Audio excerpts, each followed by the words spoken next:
शांति। बहुत बहुत समय पहले किसी एक राज्य के राजा ने अपनी इकलौती बेटी राजकुमारी को एक बहुत सुंदर रत्नजड़ित हीरे का हार सौगात में दिया। वो हार इतना सुंदर था कि उस राजकुमारी का उस हार में अत्यधिक मोह हो गया। और एक दिन अचानक वो हार चोरी हो जाता है। सारे राजमहल में ढूंढा जाता है, परंतु वो हार कहीं नहीं मिलता। राजप्रासाद के बाहर जो स्थान होते हैं, भवन होते हैं, उपवन होते हैं, वहां पर भी ढूंढा जाता है, परंतु वो कहीं नहीं मिलता। कुछ मंत्री अनुमान लगाते हैं शायद कोई पक्षी उठाकर ले गया, परंतु राजकुमारी शोकमग्न, किसी भी कीमत पर उसे वो हार चाहिए था। तो राजा घोषणा करता है कि जो कोई उस हार को ले आए उसे 50,000 स्वर्ण मुद्राएं दी जाएगी। कई लोग प्रयत्न करते हैं, परंतु हार नहीं मिलता। एक दिन एक युवक एक नदी के किनारे से जा रहा होता है और अचानक उसे उस नदी में कुछ चमकीली सी वस्तु दिखती है और उसे एकदम से ख्याल आता है, कहीं ये है वही हार तो नहीं हीरे का। परंतु वो नदी बहुत ही गंदी, उसका पानी गंदला, फिर भी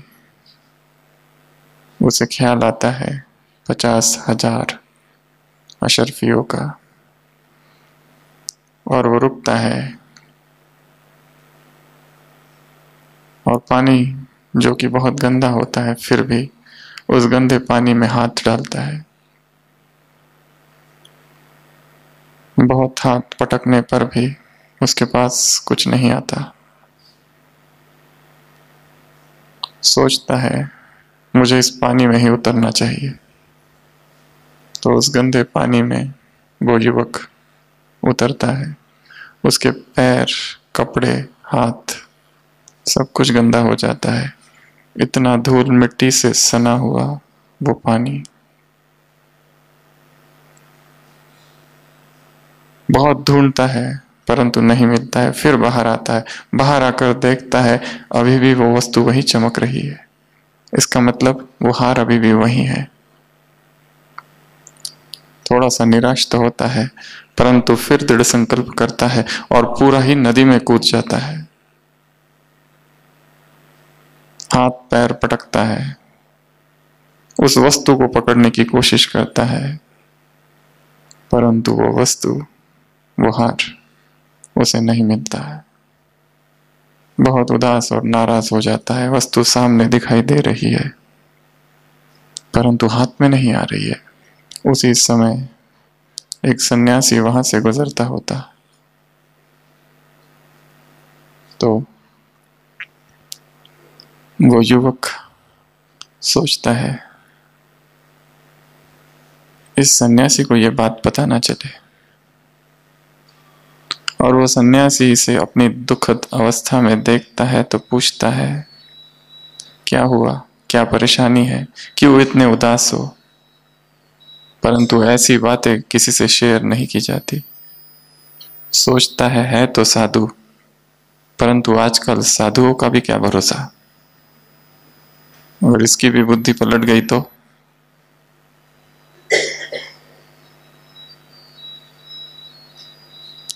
नहीं बताता है।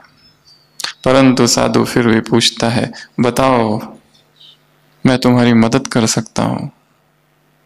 शब्दों से लगता है शायद सत्य बोल रहा है।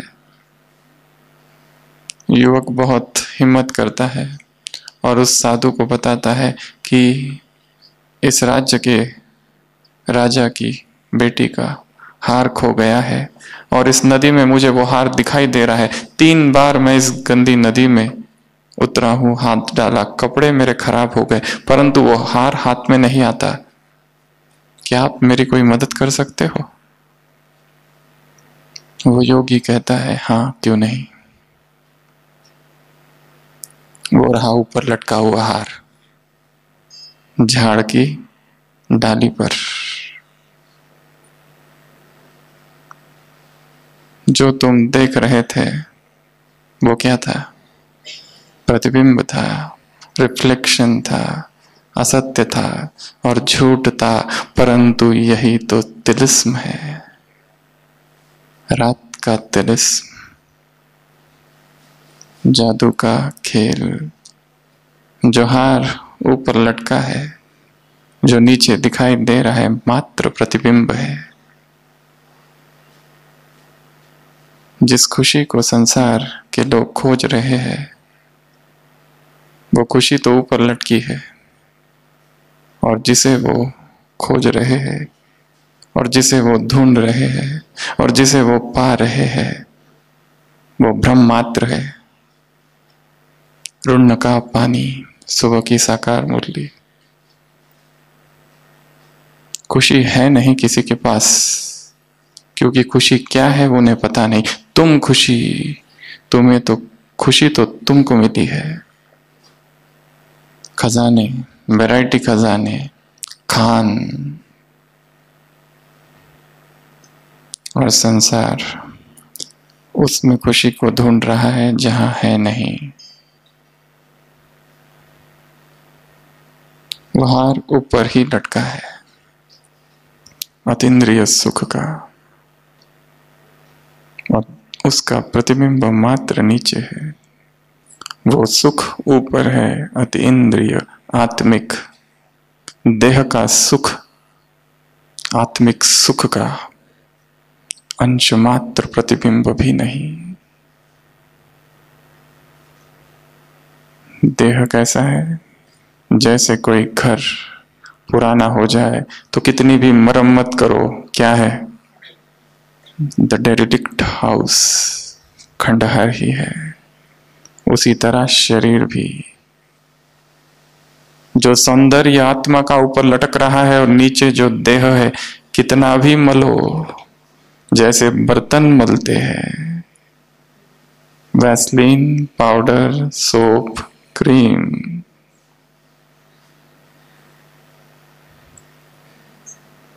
लोहे का है। देह से प्यार है और देह के सुख कागविष्टा समान है, जबकि आत्मिक सुख का हार ऊपर लटका है। फिर भी हाथ कहां जा रहा है? बार बार नीचे ही डाला जा रहा है। मुलम्मा ही मुलम्मा, राज्य ही उसका है, रोल्ड गोल्ड जिसको कहते हैं, केवल सोने की परत मात्र है, माया का भपका।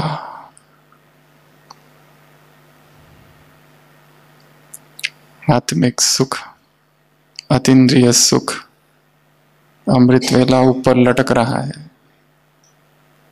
परंतु हाथ नीचे जा रहा है। साधारण योग, व्यर्थ संकल्पों से युक्त योग, भटकती बुद्धि, हाथ नीचे। मुरली के रस का हार ऊपर लटका है, मुरली के चिंतन का और मुरली की धारणा का, और नीचे जो पानी है वो केवल सुनना और डायरी में नोट करना है, परंतु हार ऊपर है।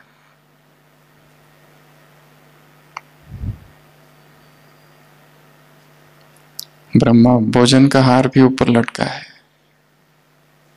परंतु स्वाद, परंतु भोग की तृष्णा नीचे है, जो केवल रिफ्लेक्शन मात्र है, प्रतिबिंब मात्र है। निस्वार्थ सेवा का हार ऊपर लटका है और निमित्त भाव का हार ऊपर लटका है, परंतु हाथ फिर भी नीचे जा रहा है, मैंने किया। टीचर्स अर्थात कल की अव्यक्तवाणी, टीचर्स अर्थात निमित्त। बहुत ऊंचा शब्द है निमित्त। निमित्त अर्थात, निमित्त शब्द कहते ही उसकी याद आती है, किसकी? जिसने निमित्त बनाया। निमित्त शब्द कहते ही क्या बन जाते हो? निर्माण। निर्माण बनते ही क्या बन जाते हो? हल्का और सफलता स्वरूप। परंतु मैं निमित्त हूं, कहीं इसी का हम आ गया तो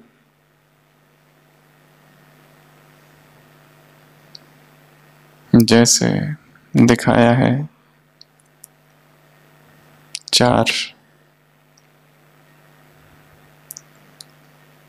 शिष्य विश्व भर के अलग अलग आश्रमों के एक बार मिलते हैं और सभी अपने धर्म की और अपने आश्रम की महिमा करते हैं। पहला कहता है, पहला ब्रह्मचारी कहता है कि हमारे आश्रम इस संसार का सबसे महान आश्रम है, क्योंकि उस आश्रम में जितने ज्ञानी है इस संसार में और कहीं पर भी नहीं। जो ज्ञान की पराकाष्ठा हमारे आश्रम में पाई है, जो ज्ञान की उपलब्धि हमारे आश्रम में है, शायद ही ऐसा कोई विद्यापीठ इस संसार में होगा। दूसरा कहता है केवल ज्ञान से क्या होता है? हमारा जो आश्रम है वहां पर जो तपस्या चलती है, वहां पर जो योग की अग्नि है, ऐसी तपस्या, ऐसे तपस्वी इस संसार में और कहीं नहीं। तीसरा कहता है हमारा जो आश्रम है उसमें एक एक साधक इतना वैरागी है, ऐसा वैराग का वायुमंडल है वहां पर, देह की तो स्मृति ही किसी को नहीं है।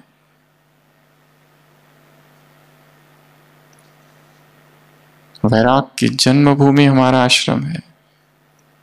चौथा कहता है ये सब कुछ भी नहीं, आखिर अध्यात्म का सार क्या है? विनम्र बनना, नम्रता, ह्यूमिलिटी। हमारे आश्रम में जितनी नम्रता है, हमारे जितने निरंकारी लोग संसार में कोई नहीं है। हम इस संसार के सबसे अधिक निरंकारी हैं। शब्द में ही क्या है? अहंकार। अहंकारी नहीं है इस बात का अहंकार। मुझे निमित्त बनाया गया है इसका अहंकार। यदि भगवान आके कहता कि जब मैंने तुम्हें चुना, वास्तव में वो तुम नहीं थे, वो जो तुम्हारे बाजू वाला था ना, उसको चुनना था मुझे, गलती से वो तुम्हारे घर पर नजर पड़ गई। वो तुम्हारे बाजू का जो घर था ना, वो जो वहां जो बहन थी, एक्चुअली उसको चुनना था। वो जो नेक्स्ट डोर कुमार था उसको चुनना था, गलती से तुम चुने गए, तो क्या कहेंगे?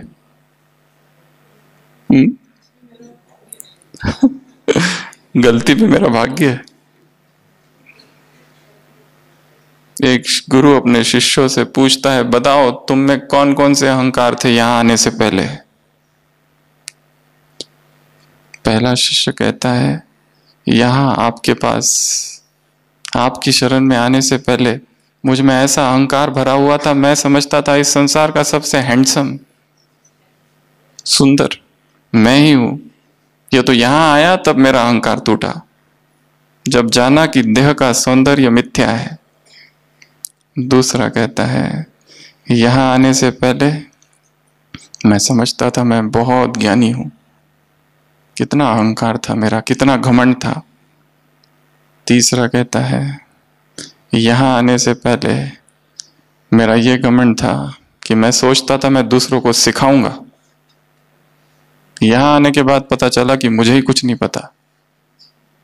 चौथा कहता है तुम सबों का घमंड तो कुछ भी नहीं, मेरा घमंड सबसे ज्यादा था। मैं ये सोचता था कि मैं बहुत कुछ सीख सकता हूं। गुरु कहते हैं एक बहुत सूक्ष्म बात,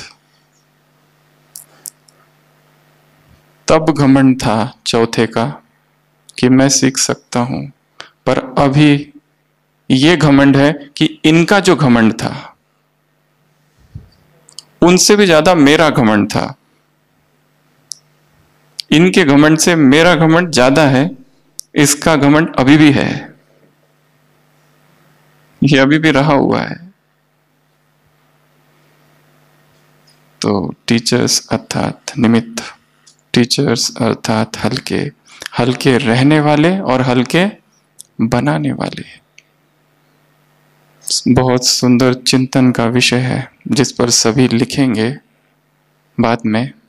दूसरों को हल्का कैसे बनाए, खुद को हल्का कैसे बनाए नहीं। विषय क्या है? दूसरों को हल्का कैसे बनाए, निर्भर कैसे बनाए, निर्बोझ कैसे बनाए। शायद इसी क्रिया में हम भी बन जाएंगे। शायद पुरुषार्थ कराना ही पुरुषार्थ करना है।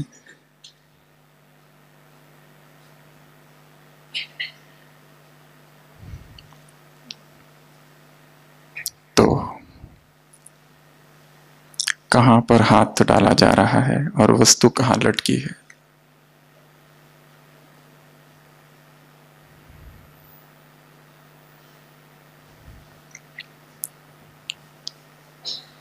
चार्ट लिख रहे हैं, हाथ तो डाला है, परंतु फिर भी self checking, real self checking और परिवर्तन वो ऊपर ही लटक रहा है और हाथ खाली नीचे।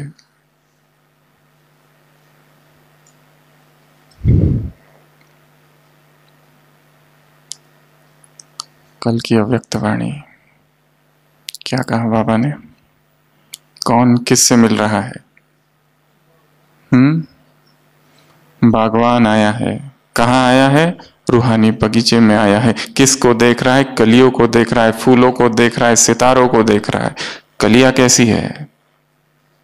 हिम्मत उल्लास वाली। फूल कैसे है? खुशबूदार। तारे कैसे हैं? चमकाने वाले, चमकने वाले, विश्व को चमकाने, अपनी रोशनी देने वाले। भगवान धरा पर आकर दृश्य देख रहा है। बच्चे सम्मुख है बाबा के और इस दृश्य को देखकर उसे वो दृश्य याद आ रहा है। कौन सा? कितनी गहन साइकोलॉजी की बात है यहां पर। एक दृश्य देखकर दूसरा दृश्य याद आना। मनुष्य को मन का भी ऐसा ही है। इसके लिए इन चित्रों का इतना महत्व है। शायद किसी दिन किसी चित्र को देखकर कुछ और याद आ जाए। मोह समाप्त हो गया किसी माता का, परंतु अचानक एक दिन बेटे का फोटो सामने आ जाता है और आंखों से झरझर आंसू। मोह फिर प्रकट हुआ। सुबह की साकार मुरली, नरक में किसी से लगाव रखना अर्थात अपना पद भ्रष्ट करना। एक स्मृति दूसरी स्मृति से जुड़ी हुई है, एक याद दूसरी याद से जुड़ी हुई है, एक दृश्य दूसरे दृश्य से जुड़ा हुआ है। इसके लिए यदि पुराने दृश्य दर्दनाक है, यदि पुराने दृश्य विकार के और भोग के और वासना के हैं, और अगर उन्हें कोई ट्रिगर मिल जाए, छोटा दृश्य, तो ये छोटा दृश्य उस बड़े दृश्य को खींच लेगा और बीच में जो पवित्रता थी और बीच में जो निर्मोही अवस्था थी और बीच में जो निर्विकारिता की अवस्था थी, वो अचानक एक दिन समाप्त। और यहां जो एक खुशी थी कि हम बहुत अच्छी स्थिति में हैं, परंतु एक दृश्य ने दूसरे दृश्य की याद दिलाई और वहीं पहुंच गए जहां उस दिन थे। वर्ष बीत गए उस बात को, परंतु यहां से वहां। तो बाबा के सामने भी बहुत सारे बच्चे बैठे हैं, विशेष आत्मा, विशेष बच्चे, अलौकिक बच्चे, न्यारे बच्चे, इतने टाइटल्स दिए हैं। और इनको देखकर, इन धरती के सितारों को देखकर बाबा को वो दिन याद आ रहे हैं। कौन से?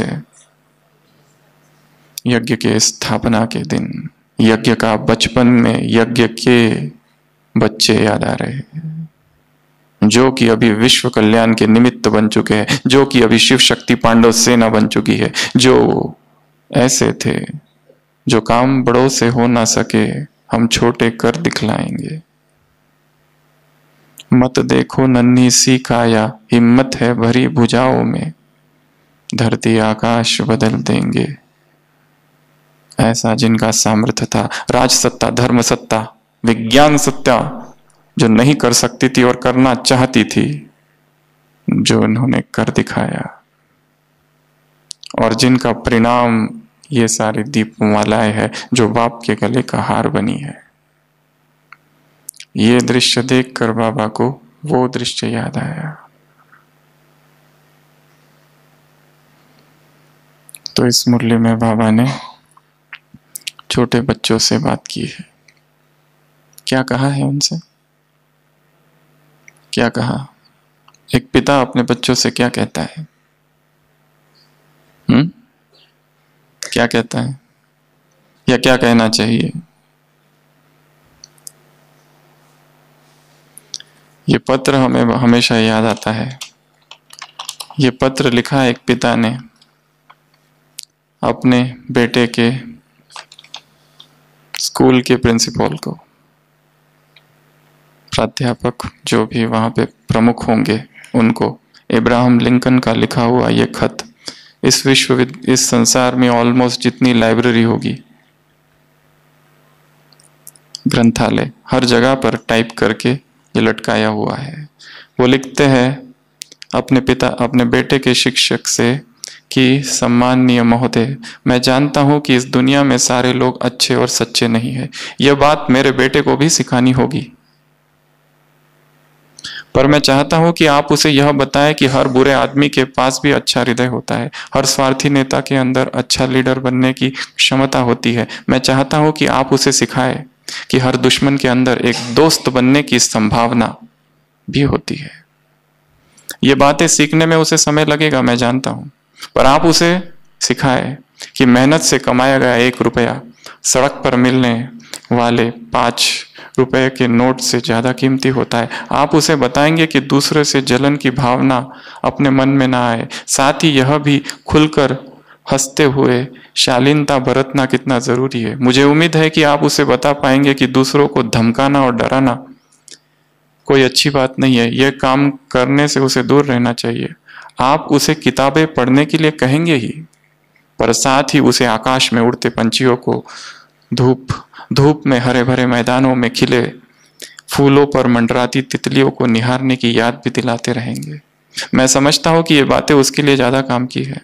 मैं मानता हूं कि स्कूल के दिनों में ही उसे यह बात भी सिखानी होगी कि नकल करके पास होने से फेल होना अच्छा है। मुरली में बाबा ने कुछ और बात कही है। कॉपी करने की यहाँ छूट है, वहां कॉपी करो तो मार्क्स कट जाते हैं, यहाँ कॉपी करो तो फुल मार्क्स मिलते हैं।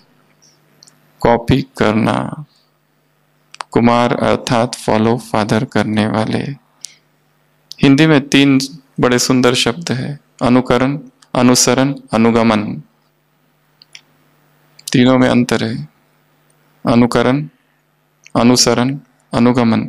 अनुकरण अर्थात कॉपी, अनुकरण करना, इमिटेट करना, कॉपी करना। अनुगमन जिस पथ पर कोई चला उसी पथ पर चलना, उसी मार्ग पर चलना, नक्शे कदमों पर चलना। अनुकरण, अनुगमन, अनुसरण, जैसी चलन, जैसा व्यवहार, जैसा आचरण उसका था वैसा ही आचरण करना।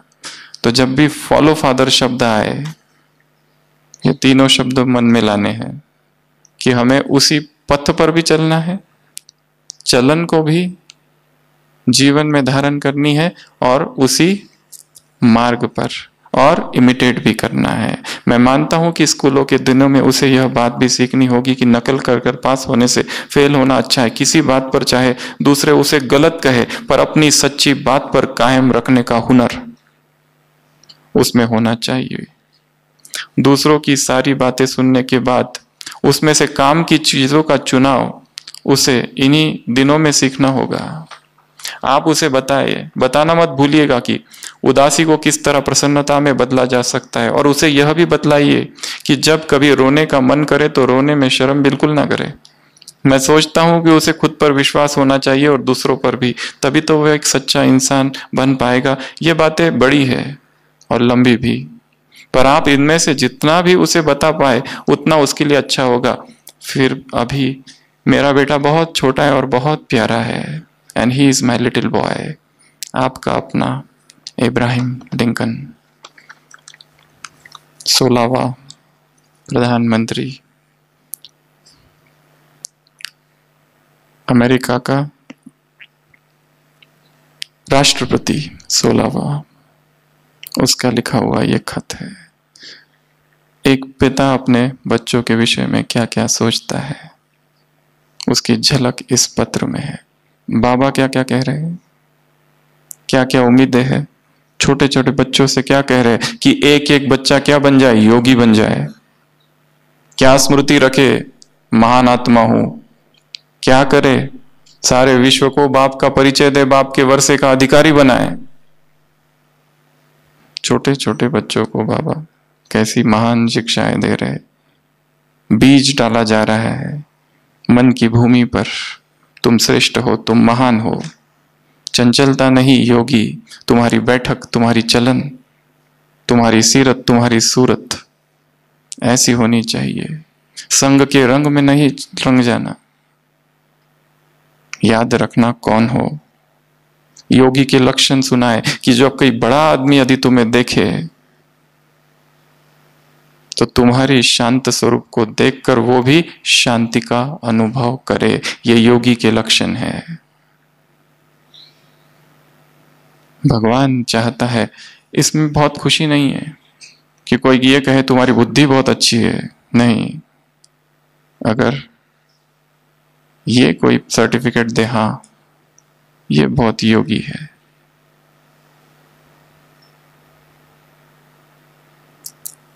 महाराष्ट्र में एक किताब लिखी गई है श्याम चियाई, जिसमें छोटा श्याम होता है जिसने अपनी आत्मकथा लिखी है। उसको पानी से बहुत डर लगता है। पिता जब कारागार में है स्वतंत्रता के युद्ध में, तब माँ उसको जबरदस्ती कर कर पानी में ढकेल देती है, लेके जाकर मित्रों के साथ उसको कहती है जाओ इसको लेकर। तो वो बहुत गुस्सा होता है, और जब उसके पिता छूट के आता है तो कंप्लेन करता है अपनी माँ की कि माँ ने मेरे साथ ऐसा ऐसा किया। तो उसके पिता कहते हैं यदि कोई ये कहे कि मेरा बेटा कम बुद्धिमान है तो मुझे स्वीकार है, परंतु यदि कोई ये कहे कि मेरा बेटा डरपोक है, ये मुझे स्वीकार नहीं है।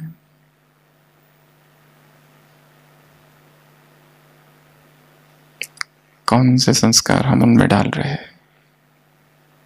योगी होने के संस्कार, महान होने के संस्कार, श्रेष्ठ होने के संस्कार उनमें डाले जाए। हमें तो कभी कभी लगता है सारा ज्ञान बच्चों के लिए ही दिया जाए। अभी संस्कार पक्के हुए नहीं है, बीज डाला जा सकता है। सारी कॉन्फ्रेंसेस, सब कुछ बच्चों पर सबसे ज्यादा फोकस हो, क्योंकि वही उम्र है जब वो आत्मसात करेंगे, हृदयांगम करेंगे इस ज्ञान को, धारणाओं को। हाँ, भाग्य दूसरी बात है। फिर बाबा ने दो बातें कही है। उड़ती कला, इतनी ऊंची ऊंची शिक्षाएं किसको दी जा रही है? एक मत, एक बाप, एक श्रीमत सदा बुद्धि में, स्मृति में रखो। छोटे छोटे बच्चों को बताया जा रहा है।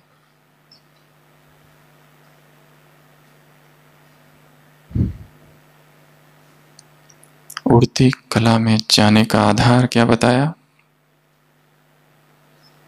एक ही शब्द का परिवर्तन है, पर कभी कभी एक जीवन भी कम पड़ जाता है।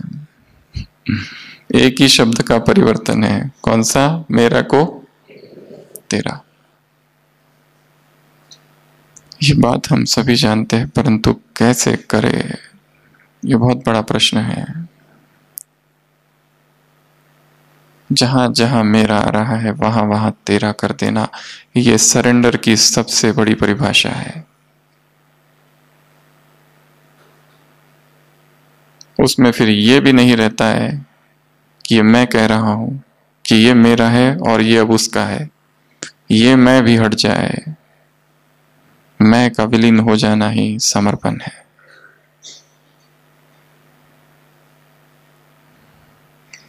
और ये आंतरिक साधना है। इसका वस्त्रों से और बैच से शायद कोई संबंध नहीं, किसी समारोह से, किसी स्थान से शायद कोई संबंध नहीं। आंतरिक स्थिति है, भाव दशा है। जैसे दिखाया है, एक आदमी है जो मृत्यु से बहुत घबराता है और एक दिन घबरा कर घर आता है और अपनी पत्नी से पूछता है कि मरे हुए आदमी के क्या लक्षण है? यदि मैं मरा या जिंदा हूं ये मुझे कैसे पता? तो पत्नी कहती है, ये भी कोई प्रश्न है? जब कोई मर जाता है वो ठंडा हो जाता है। तो वो आदमी जाता है और खेत में एक बार काम करते रहता है और ठंडी हवाएं चलती है और उसका शरीर ठंडा हो जाता है। एकदम हाथ लगाकर वो देखता है, उसे ठंडा महसूस होता है। वो लगता है शायद यही तो सिम्टम्स है मरने के, और मैं मर रहा हूं। फिर सोचने लगता है कि मरा हुआ व्यक्ति और क्या क्या करता है। उसे एकदम याद आता है वो मरे हुए व्यक्ति को लोग लेके जा रहे थे। वो लेट जाता है, क्योंकि मैं खड़ा कैसे हूं, नियम विरुद्ध है। तो वो लेट जाता है और वहां से कुछ अपरिचित लोग जाते रहते हैं। वो देखते हैं ये व्यक्ति मर चुका है। वो उसे उठाते हैं, कंधों पर लेकर जाते रहते, पर उनको इन्हें ये पता नहीं रहता है जाना कहाँ है, शमशान कहाँ है, क्योंकि नए लोग होते हैं। उसे लगता है इन्हें बताऊं, परंतु मृत्यु के नियम के विरुद्ध होगा। मैं कैसे बताऊं? इच्छा तो बहुत है कि उनको बताऊं, पर बताऊं कैसे? नियमों का भी तो सम्मान करना चाहिए। और वो सोचता है कि मैं नहीं बोलूंगा, क्योंकि डेड नेवर स्पीक। तो वो और आगे जाते और आगे जाते, शाम होने लगती है और एक ऐसी जगह पहुंचते कि फिर उन्हें पता नहीं चलता कि अब जाना कहाँ है, और वो लोग रुक जाते हैं। फिर से इसे लगता है कि मैं कुछ बोलूं, पर मैं कैसे बोलूं, क्योंकि मैं तो मरा हूं। और मृत्यु कभी मृत कभी बोलते नहीं है, तो वो वैसे ही रहता है। सोचता है कोई दूसरा आ जाए और इनको बेचारों को मार्ग बता दे। मार्ग तो मैं ही बता सकता हूं, परंतु मृत मार्ग कैसे बताए? राय तो मैं भी दे सकता हूं कि इधर जाओ, क्योंकि मुझे पता है मैं इसी गांव का हूं, शमशान इधर है, परंतु मृत राय कैसे दे सकते हैं? तो बहुत देर इंतजार करता है, कोई नहीं आता। शाम हो जाती है और रात हो जाती है, और फिर आखिर वो उससे रहा नहीं जाता है। वो लोग भी सोचते हैं इसको यहीं छोड़ के जाओ, चले जाए। तो वो कहता है, एक मिनट, मैं केवल इतना बताना चाहता हूं कि शमशान उस तरफ है, और इतना बोलने के बाद मैं नहीं बोलूंगा क्योंकि मैं मृत हूं। मैं नहीं हूं। यह समर्पण की सर्वोच्च अवस्था है, परंतु यह कहना भी कि मैं नहीं हूं, समर्पण को ही खंडित कर रहा है। मैं नहीं हूं ये लास्ट एसर्शन है, लास्ट कथन है समर्पण का। परंतु ये कहना कि मैं नहीं हूं, मैं इतना कहता हूं बाद में मैं नहीं बोलूंगा, अर्थात मरा ही नहीं है, झूठी मृत्यु है, झूठा मरजीवा जन्म, सूडो डेथ।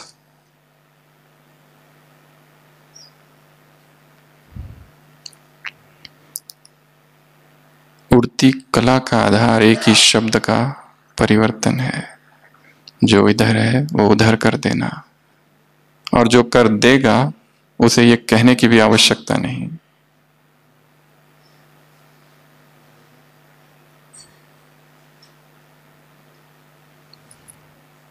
और जिसमें वो होगा वो शायद उसकी कभी चर्चा भी ना करे। क्या ऐसी उड़ती कला को हमने अपने जीवन में धारण किया है? नहीं तो उस कहने में भी मैं निमित्त हूं और मैं ये हूं और मैं वो हूं, सूक्ष्म मैं समाया हुआ है। मैं का गिर जाना ही सर्वोच्च अवस्था है अध्यात्म की। और यदि मैं परिपक्व हो रहा है, पुष्ट हो रहा है उपाधियों से, ज्ञान से, ज्ञान के मिथ्या अभिमान से, पद से, प्रतिष्ठा से, वैभव से, मान से, सम्मान से, यदि वो छोटा आय कैपिटल आय बन रहा है समर्पण में, तो शायद कहीं ना कहीं त्रुटि है, भूल है।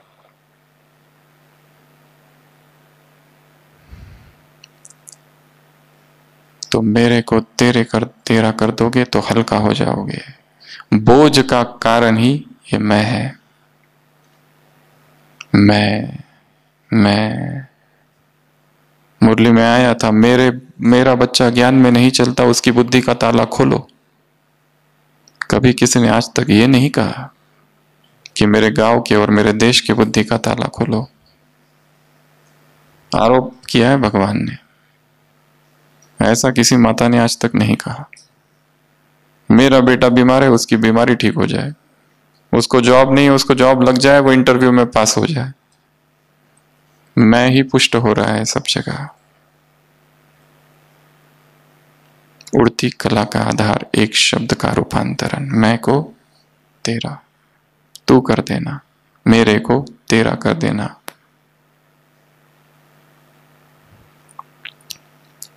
फिर बाबा ने पुण्य आत्माओं के लक्षण गिनाए हैं। क्या लक्षण है? क्या लक्षण है? छोटे छोटे बच्चे को बाबा कह रहे उड़ती कला, पुण्य आत्मा, क्या क्या धारण करना है। तुम ये हो, तुम वो हो, तुम ऐसे हो। कितने ऊंचे संस्कार दिए जा रहे हैं, कितनी ऊंची शिक्षाएं भगवान दे रहा है। कलियां है, फूल है, सितारे हैं धरती के। क्या कहा? पुण्य आत्मा अर्थात चाहे कितनी भी विरोधी आत्मा हो सम्मुख, कितना भी विरोधी, परंतु उसके प्रति भी क्या? श्रेष्ठ भावना, शुभ भावना। कितनी ऊंची धारणा है ये। संकल्प, बोल और कर्म में पुण्य करता, पुण्यात्मा। चाहे जिसको जो करना है करे, परंतु हमारी उसके प्रति श्रेष्ठ ही भावना हो। कोई ग्लानि करे, निंदा करे, अफवाह फैलाए, अपमान करे, आरोप लगाए, असहयोग दे, अविश्वास जताए, विरोध, परंतु हमारी क्या भाव ना हो? शुभ भावना, श्रेष्ठ भावना। बेचारी उस समय सहन शक्ति की उसमें कमी है, परवश है। ये सबसे बड़ी योगी की परीक्षा है कि उनके प्रति भी दुर्भाव ना हो। जो मार्ग में कंटक है उनके प्रति भी मन में कुभाव ना हो, जो पुरुषार्थ में ही विघ्न डालने वाले हैं। जो गिराने वाले हैं, जो बाहर कुछ अंदर कुछ।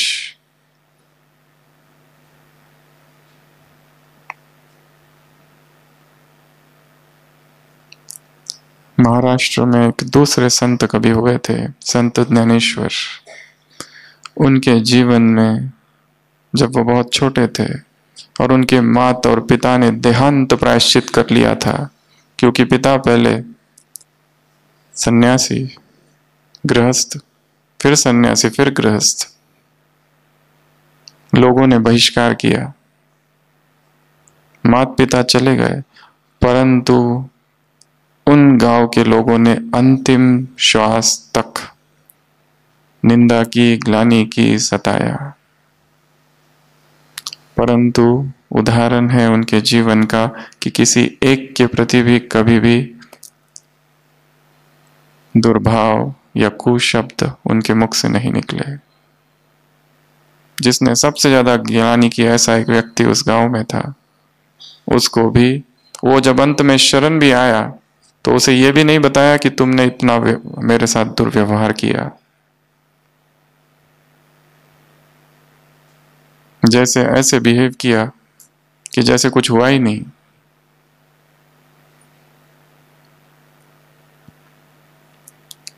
तुका मने संत सोसी जगाचे आघात।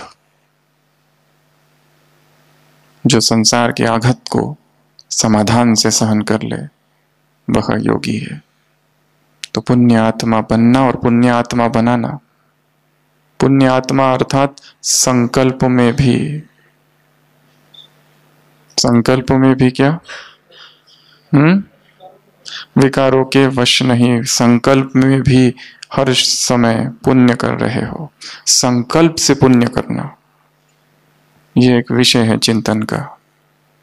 संकल्प से क्या क्या पुण्य किए जाए, एक एक संकल्प एक एक पुण्य हो।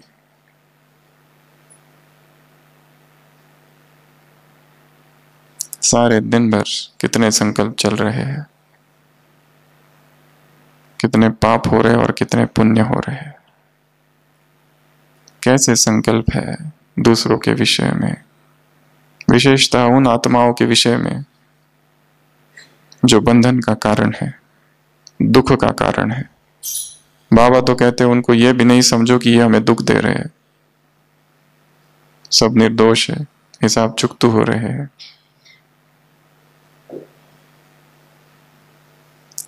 चेक करो पुण्य आत्मा हूं या पाप आत्मा हूं।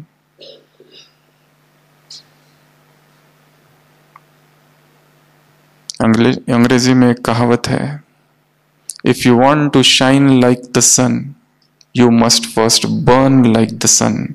यदि सूर्य की तरह सारे संसार को प्रकाशित करना है तो सूर्य की ही तरह पहले खुद जलना होगा।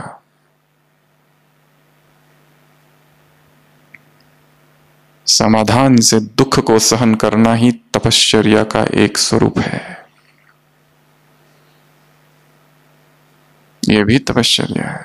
सारा ज्ञान लगा दिया दांव पर, सारी ज्ञान की पॉइंट्स बुद्धि पर है, बुद्धि में है, परंतु हिसाब बहुत कड़े है। स्वीकार कर लेना भी तपश्चर्या है। शरीर की व्याधियां होगी, सब होगा, नथिंग न्यू आज कहा। नीचे से समुद्र खाएगा धरती को और ऊपर से बरसात।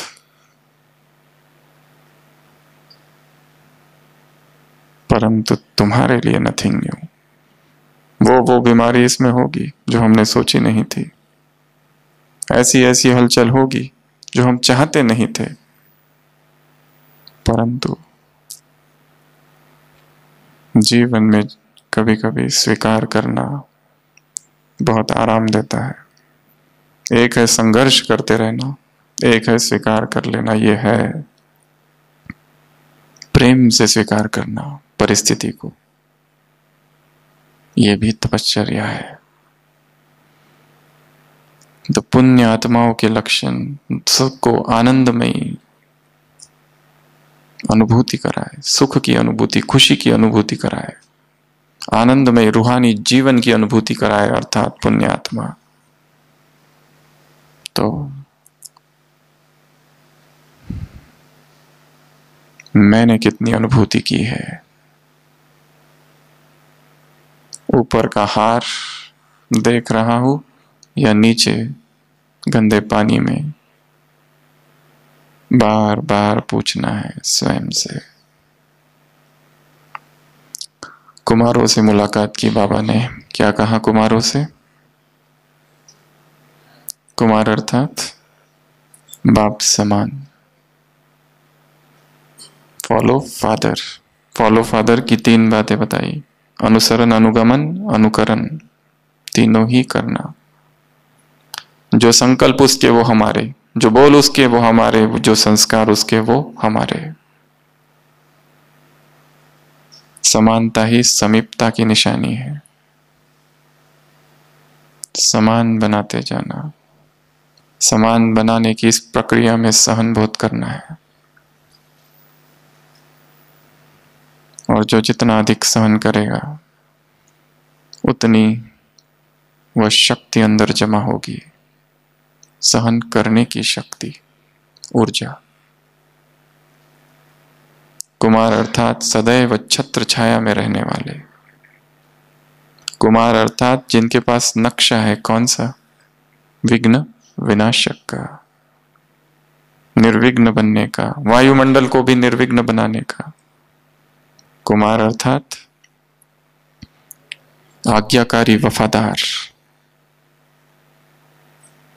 कुमार अर्थात माया से घबराने वाले नहीं। अधिकार से अधिकार कौन ले सकता है? अधिकारी। कुमार अर्थात निर्भय शिकारी। शिकार से डरने वाले नहीं, क्योंकि हाथ में हमारे अस्त्र शस्त्र है, और फिर भी यदि हम डर जाए तो क्या कहेंगे? माया आएगी डराने के लिए, धमकाने के लिए, अपने भिन्न भिन्न रूप दिखाने के लिए। माया का भपका है, माया का जगत है, रात का तिलिस्म है, तिलिस्म का खेल है। जो दिख रहा है वो है नहीं, परंतु डरना नहीं, घबराना नहीं, निरंतर समर्थ स्मृतियों में रहना।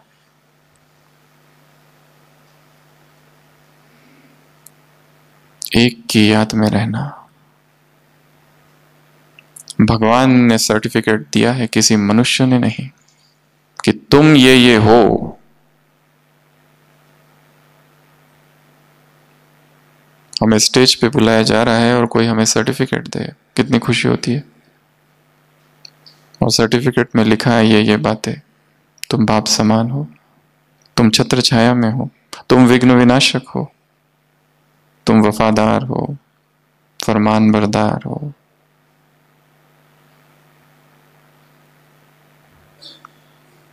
मनुष्य के सर्टिफिकेट बहुत ले लिए, भगवान सर्टिफिकेट दे रहा है।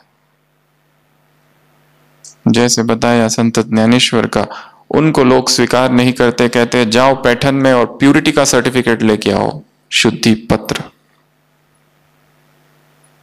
जाते हैं, उनको कौन देगा प्यूरिटी का सर्टिफिकेट? किंवदंती है कि एक भैंस के मुख से वेद उच्चारण कराते हैं। वो लोग कहते हैं हम तुम्हें सर्टिफिकेट क्या दे, हम तुम्हारे शिष्य हैं। मनुष्यों का सर्टिफिकेट हमें नहीं प्राप्त हुआ है, भगवान ने सर्टिफिकेट दिया है। तुम्हें खुशियों की खान मिली है, तुम्हें खुशियों का खजाना मिला है, तुम्हें खुशियों का वैरायटी खजाना मिला है। खुशियों से स्वयं को भरो और दूसरों को मालामाल करो। कह कौन रहा है? वाणी किसकी है? खुद को बताना है।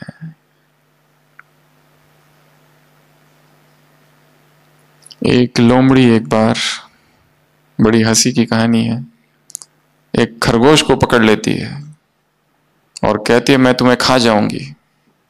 वो खरगोश घबरा जाता है और वो कहता है तुम कौन हो?